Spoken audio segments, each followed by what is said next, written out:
The rising crime in Democrat-led New York City has gotten so bad, a teenager was shot while doing her homework.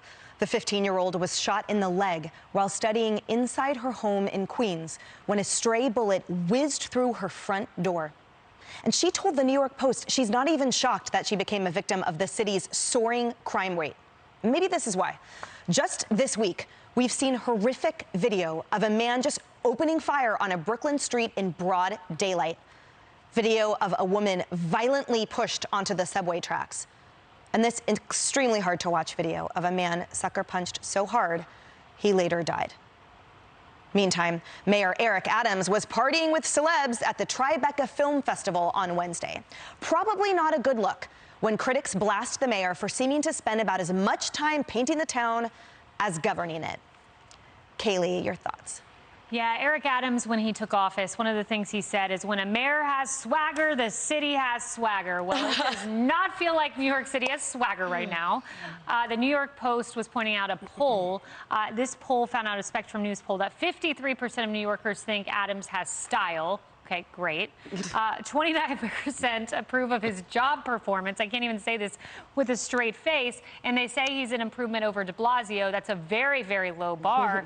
But all of this happens, those egregious images you just showed, while he in LA was partying with Paris Hilton. Yep. And according to Page 6, we're told the nightlife mayor, who seems to spend about as much time partying the town as governing it, got off a flight from D.C. and went directly to an intimate after party for Jennifer Lopez's new movie. This is a really bad look. I don't care about the style. The leadership is just sorely lacking at this point. Julie, what do citizens care about swagger when they are dying, when they're watching middle-aged women being shoved onto subway tracks and men dying from punches and watching teenagers get shot while studying inside of their home? We need a leader. We need a mayor. We don't need swagger.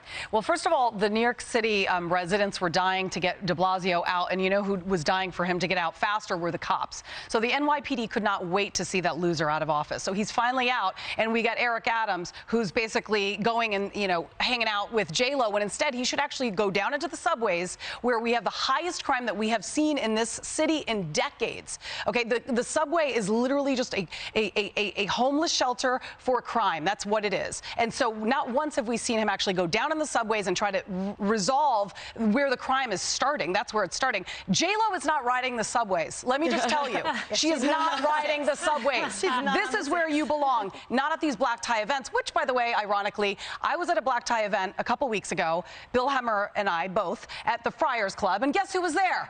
Eric Adams. Guess who else was there? De Blasio. I did not go over and shake his hand.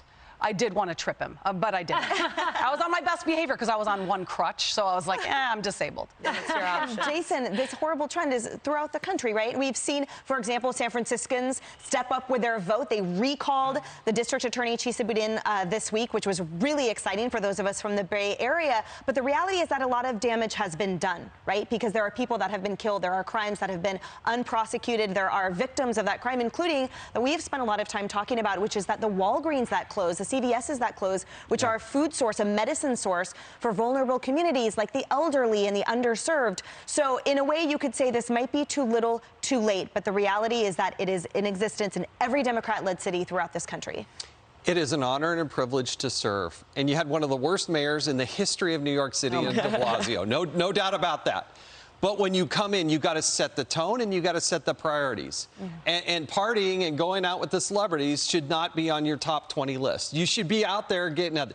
That means you got to support the cops. You got to hire the cops. You got to thank the cops. You got to go to their funerals. You got to get out there and support. You need to go hire them because they lost so many along the way. And then when they actually apprehend somebody, they got to prosecute them. They got to put them in jail. They need to make sure that the message gets out. You commit a crime, you are going to do the time because we're going to hunt you down and we're going to put you in that jail.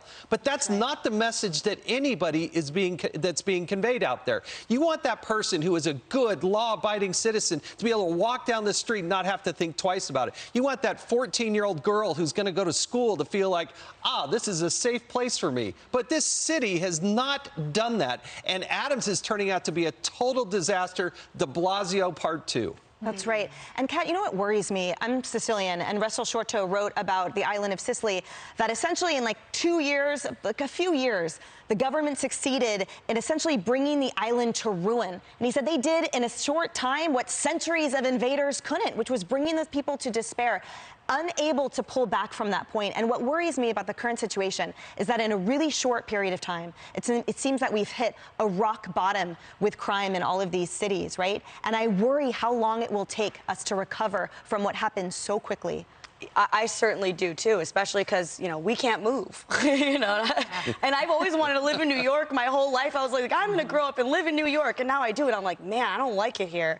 And it's because of this. And I'm someone who was very excited when we were having conversations about criminal justice reform. I've been a huge proponent of it always. And I can't believe how badly they've messed it up. And it's been in two ways, I think. One of the ways is by equating non-violent with victimless. Something like a property crime, there is a victim there.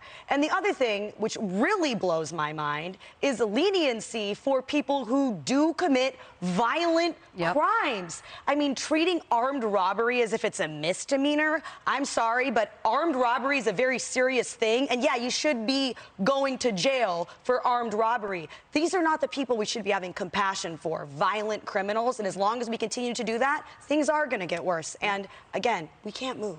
Yeah, I agree with you too. I think this entire situation has set back actual criminal justice reform, unfortunately, prisoner rights movement, all of that. And that's just another unfortunate repercussion. All right, guys, just ahead. Hey, it's Will Kane. Click here to subscribe to the Fox News channel on YouTube. It's the best way to get our latest interviews and highlights. And click to subscribe to the Will Kane podcast for full episodes right now.